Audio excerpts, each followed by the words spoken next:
Sedangkan Nabi Muhammad SAW jauh-jauh hari 15 abad yang lalu telah memberikan arahan kepada kita umat ini, bila mana Al-Mahdi hadir, apa yang harus kita kerjakan? Kata beliau sallallahu alaihi wasallam, fa idza ra'aitumuhu fabayi'uhu walau habwan 'ala thalji fa innahu khalifatullah al-mahdi. Bila kalian melihat kehadiran Al-Mahdi, berbaiatlah dengannya sekalipun harus merangkak-rangkak di atas salju, karena sesungguhnya dialah khalifatullah al-mahdi. Menegakkan adab, ya. Di luar sana banyak orang yang bisa mendengar tapi tidak niat hadir. Orang kalau tidak niat hadir mendengar percakapan apapun, sekalipun pengajian, bisa salah paham, ya. Kita nggak ingin itu terjadi, ya. Seperti kita di rumah lagi kerja depan komputer, ada pengajian di masjid, kita suka pengajian, cuma akibatnya kita nggak bisa konsentrasi, kan. Akhirnya ada unsur kesal juga kita. Nah, jadi ini harus kita hormati hak tetangga, terutama tetangga masjid, ya. Supaya masjid tidak dianggap sebagai sumber kebisingan, ya. Mungkin karena itu pula ada sebagian orang yang merasa berkuasa di negeri ini ingin mengatur-ngatur gitu suara dari masjid, kan gitu, ya. Jadi kita harus pahami juga, ya. Dan memang di zaman Nabi yang terdengar keluar cuma dua, azan dan qomat saja, gitu, supaya umat selalu standby untuk mengerjakan kewajiban utamanya. Sudah, Pak? Pak Abdullah, sudah? Sudah. Jazakallah khairan. Baik, saudara sekalian rahimakumullah, Al-Mahdi bukanlah nama seseorang. Dia adalah gelar. Artinya laki-laki yang mendapat petunjuk dari Allah dan laki-laki yang ditunjuk oleh Allah untuk memainkan peranan sebagai Amirul Mukminin fi akhir zaman, pemimpinnya orang beriman di akhir zaman. Dikatakan oleh Nabi dalam hadisnya tadi, kukabarkan berita gembira diutusnya Al-Mahdi ke tengah umat ini saat terjadinya perselisihan antar manusia, gempa-gempa. Dia akan penuhi bumi secara merata dengan keadilan, setelah tadinya bumi dipenuhi secara merata dengan kezaliman. Dan hari ini kezaliman makin lengkap mengisi jengkal bumi-bumi Allah Ta'ala, ya. Karenanya sebagian pengamat akhir zaman cukup kuat menduga zuhur Al-Mahdi tidak lama lagi, Pak. Sedangkan Nabi Muhammad SAW jauh-jauh hari 15 abad yang lalu telah memberikan arahan kepada kita umat ini, bila mana Al-Mahdi hadir, apa yang harus kita kerjakan? Kata beliau sallallahu alaihi wasallam, fa idza ra'aitumuhu fabayi'uhu walau habwan 'ala thalji fa innahu khalifatullah al-mahdi. Bila kalian melihat kehadiran Al-Mahdi, berbaiatlah dengannya sekalipun harus merangkak-rangkak di atas salju, karena sesungguhnya dialah khalifatullah al-mahdi. Jadi Al-Mahdi ini bukan manusia biasa, ya. Dia ini the certified leader, pemimpin yang dapat sertifikasi langsung dari Allah dan Rasulnya. Sedangkan hari ini umat Islam hidup laksana anak-anak ayam kehilangan induk, laksana gelandangan nggak punya rumah, ya. Sehingga akibatnya we become a leaderless ummah. Kita menjadi umat yang tak punya pemimpin hari ini. Tetapi dalam kegelapan inilah justru kita bersangka baik kepada Allah, tampaknya jadwal zuhur Al-Mahdi sudah tidak lama lagi, insyaallah ta'ala. Tinggal masalahnya kita sudah menyiapkan diri dan keluarga kita atau belum, ya. Nah, jadi saudaraku rahimakumullah, menyambut hadirnya Al-Mahdi Amirul Mukminin fi akhir zaman bermakna bersiap siaga menghadapi beralihnya dunia yang semula tenggelam dalam gelapnya sistem Dajjal menuju cahaya keadilan sistem Allah Subhanahu wa Ta'ala. Maaf, ini ada istilah sistem Dajjal, ya. Ini istilah saya pinjam dari seorang muslim berkebangsaan Inggris namanya Ahmad Thompson. Ahmad Thompson menulis buku judulnya Dajjal the Antichrist, itu bahasa Inggrisnya. Sudah diterjemahkan ke bahasa Indonesia dengan judul Sistem Dajjal. Jadi menurut Ahmad Thompson, dunia modern ini sekarang dikelola oleh mereka yang mengelolanya, ya, dengan dibentuknya apa yang disebut tatanan dunia baru, New World Order. Bahasa Latinnya yang ditulis di lembaran kertas uang $1 Amerika Serikat adalah Novus Ordo Seclorum. Tulisan ini ada di bawah piramida yang dipotong bagian atasnya. Di atasnya ada segitiga gambar mata tunggal, sekelilingnya dikasih garis-garis, mengisyaratkan seolah-olah mata tunggal ini merupakan sumber cahaya, sumber petunjuk, ya, bagi umat manusia di era modern ini. Sedangkan di bawahnya ada kata-kata Novus Ordo Seclorum. Novus artinya new, baru. Ordo artinya order, tatanan. Seclorum artinya world, dunia, tatanan dunia baru, New World Order.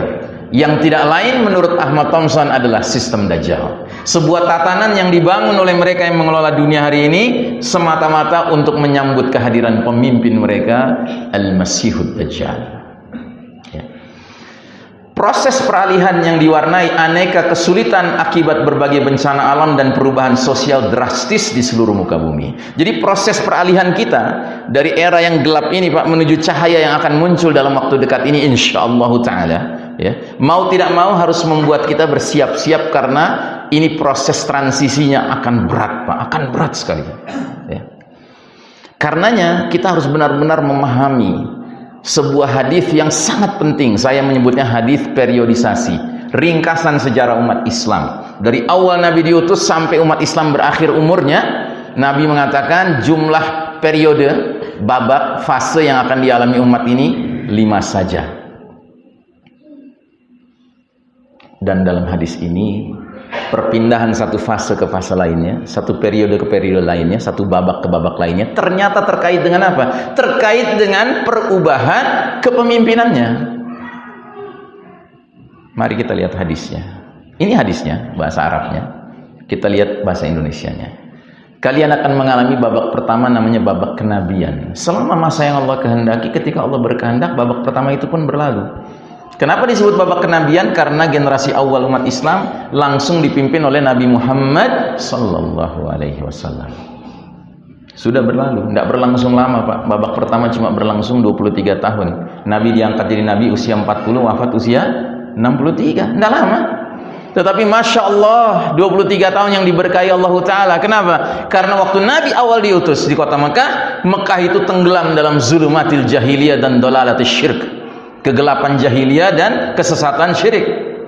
Tetapi begitu beliau wafat, bukan saja kota Madinah, seluruh jazirah Arab sudah berubah di bawah naungan nurul Islam, tegak di atas tauhid. Masya Allah, itulah khairul qarn, generasi terbaik yang mendampingi Nabi, generasi para sahabat dengan pemimpin terbaik Nabi Muhammad sallallahu alaihi wasallam. Sudah berlalu, Pak, babak pertama. Terus datang babak kedua, kata Nabi, babak khilafah ala minhajin nubuwah, babak kekhalifahan yang sesuai dengan metode kenabian dalam hal kepemimpinannya. Dan sewaktu Nabi hidup, Nabi sudah beri isyarat berapa lama dia akan berlangsung. Setelah aku wafat, kata Nabi, akan muncul al-khulafa'u thalathuna aman, para khalifah 30 tahun, wa ba'da dzalika al-muluk, setelah itu raja-raja. Jadi babak kedua cuma berlangsung 30 tahun, tidak lama. Siapa yang memimpin? Mereka para sahabat pilihan, orang-orang terbaik setelah Nabi Muhammad SAW. Mereka dijuluki Khulafa ar-Rasyidin, khalifah-khalifah yang lurus, yang jujur, yang lempeng, yang adil, yang bijaksana, yang nyunnah, yang istiqamah kepemimpinannya. Abu Bakar Siddiq, Umar bin Khattab, Utsman bin Affan, Ali bin Abi Thalib, dan Hasan bin Ali. Kenapa kita sebut Hasan bin Ali? Karena kalau tidak kita sebut kepemimpinan Abu Bakar, Umar, Utsman, Ali 30 tahun kurang 7 bulan, tidak genap. Sementara Hasan menggantikan Ali persis 7 bulan, menggenapkan menjadi 30 tahun. Masya Allah, sudah berlalu babak kedua. Dan babak kedua juga babak yang Masya Allah. Di babak kedua, dari Jazirah Arab, cahaya Quran itu kemudian meluas ke Persia di zaman kepemimpinan Umar bin Khattab, meluas sampai ke Rum, ya kan? Romawi di barat. Masya Allah, sudah berlalu babak kedua. Terus datang babak ketiga, kata Nabi, "Tsumma takunu mulkan 'adhan." Datanglah era raja-raja menggigit. Selama masa yang Allah kehendaki, ketika Allah berkehendak, berlalulah babak ketiga itu. Apa yang dimaksud dengan era raja-raja menggigit? Era raja-raja menggigit adalah era di mana umat Islam memiliki pemimpin yang gelarnya sama dengan pemimpin di babak kedua, Pak. Di babak ketiga, gelar pemimpin umat Islam adalah khalifah. Kalau gelarnya khalifah, pemimpinnya, sistemnya namanya apa, Pak? Khilafah. Itu kemiripan, itu persamaan babak kedua dengan babak ketiga. Sama-sama khalifah, pemimpinnya sama-sama sistemnya khilafah. Apa ciri khas khilafah? Ciri khas khilafah, sumber nilai, sumber norma, sumber hukum satu-satunya adalah kitabullah was sunnah. Dan umat sepakat, top priority of obedience, ketaatan utama harus diserahkan kepada siapa? Allah dan Rasulnya, Quran dan Sunnah. Harga mati, Pak. Harga mati. Lah, kalau begitu, kalau memang sama khilafah, sama khalifah pemimpinnya, kenapa Nabi sebut dengan istilah yang berbeda? Karena memang ada perbedaannya. Di mana perbedaannya? Dalam proses mekanisme pergantian seorang khalifah kepada khalifah berikutnya. Di situ perbedaannya. Kalau di babak kedua, pergantian khalifah kepada khalifah berikutnya menggunakan proses apa? Mekanisme apa? Musyawarah mufakat. Abu Bakar Siddiq wafat, para sahabat senior berkumpul, gak banyak jumlahnya, hanya berapa orang, bersepakat siapa yang terbaik setelah Abu Bakar? Umar bin Khattab. Ayo kita baiat dia. Selesai. Tapi di babak ketiga, Pak, pola pergantiannya meniru cara kerajaan. Biasanya kalau dalam kerajaan pemimpinnya meninggal, siapa penggantinya? Sering kali anak kandungnya, tapi tidak selalu. Tergantung si pemimpin sebelumnya, waktu masih hidup dia sudah menyiapkan. Bisa adiknya, bisa keponakannya, bisa sepupunya, pendek kata bagian dari kerabatnya, ya kan? Berarti ada orang-orang tertentu berdarah biru, yaitu keluarga tertentu. Nah, babak ketiga ini, Pak, berlangsung lama sekali. Dari tahun 40 Hijriah sampai tahun 1342 Hijriah, 1302 tahun, 13 abad perjalanan mulkan adan, raja-raja menggigit ini. Silih berganti jatuh bangun kerajaan-kerajaan Islam mewarnai sejarah umat selama 13 abad. Namun dari sekian banyak kerajaan Islam itu 3 yang sangat menonjol. Kerajaan keluarga besar Umayyah, kerajaan keluarga besar Abbasiyah, dan kerajaan Kesultanan Utsmani Turki yang berakhir tahun 1342 Hijriah. Dan saudaraku rahimakumullah, jangan kita lupakan, selama 13 abad itu tidak selalu umat Islam memiliki khalifah yang adil. Kadang-kadang ada khalifah yang zalim. Itu realitas sejarah, Pak. Tidak boleh kita tutup mata.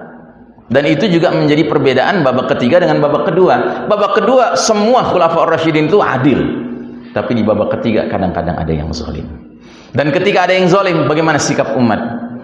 Tidak berontak, bersabar. Kenapa bersabar? Karena mereka memandang kezaliman khalifah itu sifatnya personal, pribadi, karakternya saja. Sementara umat merasa tentram, nyaman, dan tenang, dinaungi oleh apa? Al-Quran dan Sunnah. Ya. Faham, Pak? Faham betapa pentingnya kita hidup di bawah naungan Al-Quran dan Sunnah. Ya. Sehingga kalaupun yang memimpin orang yang zalim, kita masih tetap berjalan, Pak, sebagai sistem, sebagai masyarakat. Ya. Tapi sayang, Allah punya rencana lain. Setelah berjalan sekian ribu tahun, Allah mentakdirkan harus ada masa berlalunya babak ketiga ini. Dan setelah itu datanglah babak keempat, kata Nabi, babak mulkan jabriyah. Para penguasa yang memaksakan kehendak mereka. Jadi semenjak tahun 1342 Hijriah, yang merupakan sama dengan tahun 1924 Masehi, ya, belum ada 100 tahun yang lalu, umat Islam harus menyaksikan berakhirnya, ya, kepemimpinan orang-orang yang digelari khalifah, yang berarti sistem khilafah berakhir. Ya. Ya. Yang saya sering menyebutnya rumah besar kita, Pak. Betapa tidak besar. Kesultanan Utsmani Turki membentang dari Maroko di Afrika Barat sampai Maluku di Indonesia Timur, dari Rusia di utara sampai Pulau Madagaskar di Afrika Selatan. Itu luasnya umat Islam, rumahnya waktu itu, Pak. Terus diruntuhkan oleh siapa? Oleh pengkhianat. Siapa pengkhianatnya? Seorang tentara Kesultanan Utsmani Turki namanya Muhammad Mustafa Kemal. Dia Muslim tapi berdarah Yahudi, dan persaudaraan darahnya lebih kental daripada persaudaraan imannya, yang berarti dia lebih loyal kepada kaum muslimin atau kepada Yahudi? Kepada Yahudi. Dan dia memang ingin menyaksikan runtuhnya rumah kita. Ya. Kita nggak usah jelaskan bagaimana ceritanya dia bisa meruntuhkan, tapi akhirnya dia ini biang kerok masalah, Pak. Si Mustafa Kemal ini. Dialah yang menyatakan bahwa kita umat Islam kalau mau maju nggak ada jalan lain. Kita harus meniru bangsa-bangsa yang sudah maju lebih dahulu dari kita. Siapa maksud dia? Barat, Eropa kafir.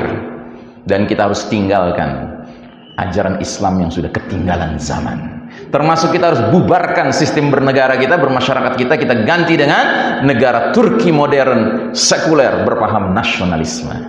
Jadi rumah runtuh diganti dengan bedeng kecil Turki. Karena terjadi di pusat kepemimpinan umat, yang lain pun meniru. Akhirnya muncul bedeng Mesir, muncul bedeng Indonesia, ya, muncul bedeng sini.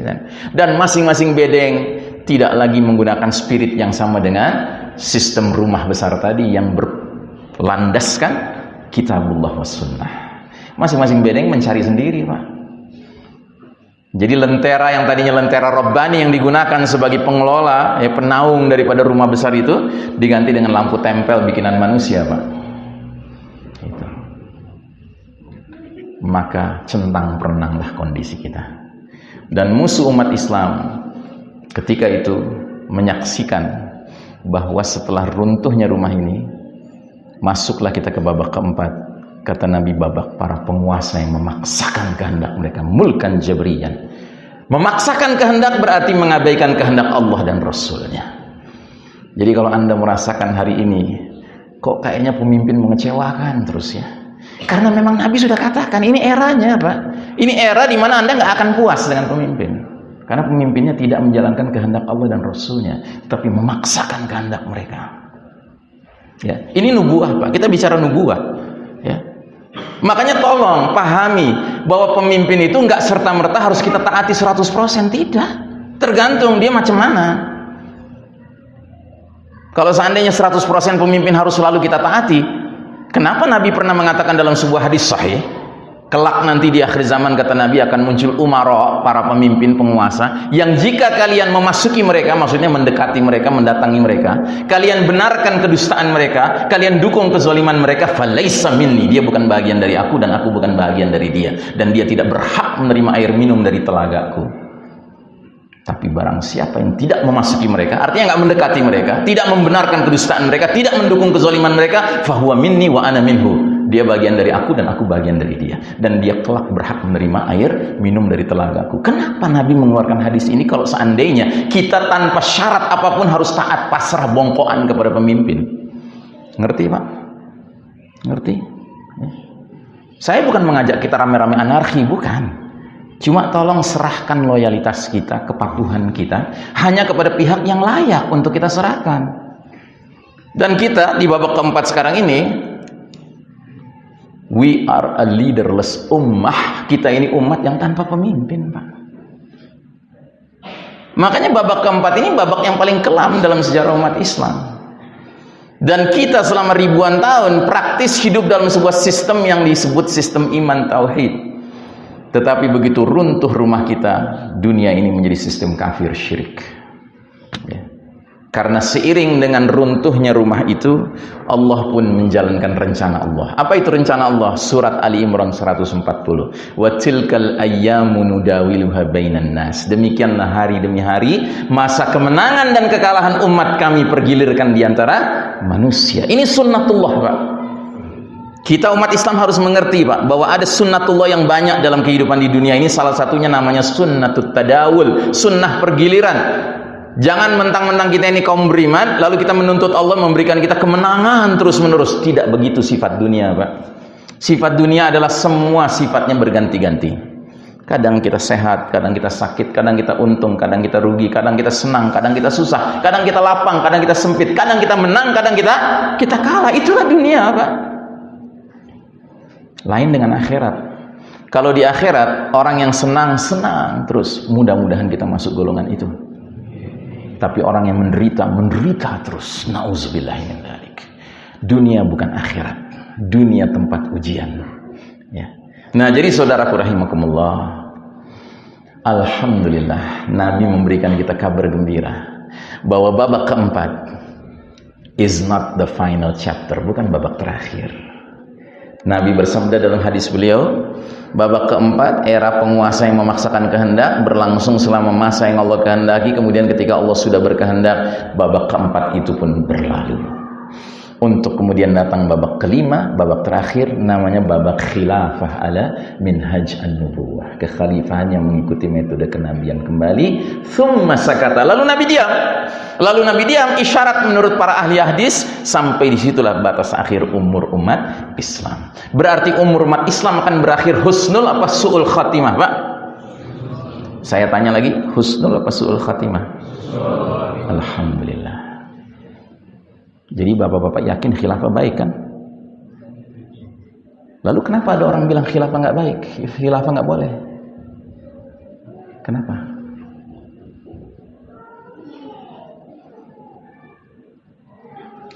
PR ya, pekerjaan rumah ya, dicari jawabannya nanti ya. Gitu. Baik, nah jadi saudaraku rahimakumullah, babak kelima itu suatu keniscayaan. Karena ini hadis ucapan Nabi Muhammad SAW, sedangkan Al-Quran menegaskan wa ma yantiqu anil hawa in huwa illa wahyun yuha. Apapun yang diucapkan Nabi Muhammad SAW bukan produk hawa nafsunya, semuanya adalah bimbingan dari Allah Subhanahu wa taala. Maka Imam Syafi'i rahimahullah berziarah ke makam Nabi, dia berkata di hadapan makam Nabi, pendapat siapapun selain penghuni makam ini boleh kita terima, boleh kita tolak. Tapi kalau sudah pendapat penghuni makam ini, kita wajib menerimanya. Ya. Nah jadi saudaraku rahimakumullah, insya Allah pemimpin dari babak kelima itulah yang kita sedang bicarakan malam hari ini, Al-Mahdi. Ya. Dan tampaknya jadwal kemunculannya sudah tidak lama lagi. Nah jadi saudaraku rahimakumullah, babak keempat ini adalah babak di mana semakin hari semakin kokoh tegak.